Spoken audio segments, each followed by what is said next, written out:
রাধে রাধে। আজকে তোমাদেরকে বলবো যে জীবনে কিছু কিছু বিষয়ে কোনোদিনই আফসোস করবে না।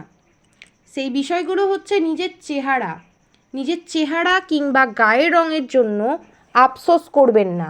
এটা মাথায় রাখবেন যে আপনি যেমনই দেখতে হন না কেন, আপনাকে এভাবেই ভগবান তৈরি করেছেন। অর্থ ও সম্পত্তি নিয়ে কখনোই আফসোস করবেন না, বরং যা আছে তা নিয়েই সবসময় সন্তুষ্ট থাকবেন এবং কঠোর পরিশ্রম করে এগিয়ে যেতে চেষ্টা করবেন। প্রিয় মানুষ জীবন থেকে হারিয়ে গেলে আফসোস করবেন না, বরং এটা বিশ্বাস করবেন যে ভগবান তাদেরকে আপনার জীবন থেকে সরিয়ে ফেলেছেন, কারণ তারা আপনার জন্য ঠিক না। নিজের অস্তিত্ব নিয়ে আফসোস করবেন না।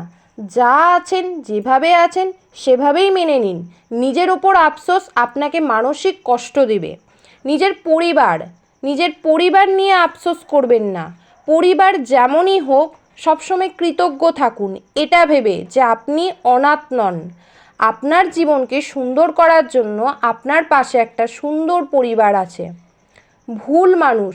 ভুল মানুষদের ভালোবেসে কখনোই আফসোস করবেন না, কেননা আপনি হারিয়েছেন খারাপ মানুষ, কিন্তু তারা হারিয়েছে আপনার মতো ভালো মানুষ।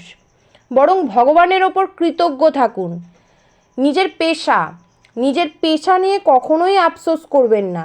প্রতিটি সৎ কাজই মন থেকে করবেন। অন্তিমে একটা কথাই বলবো যে ভগবানের প্রতি বিশ্বাস রাখুন। তিনি যা করেন আমাদের ভালোর জন্যই করেন। সর্বদা দিব্য নাম করুন এবং পরম আনন্দে থাকুন। রাধে রাধে।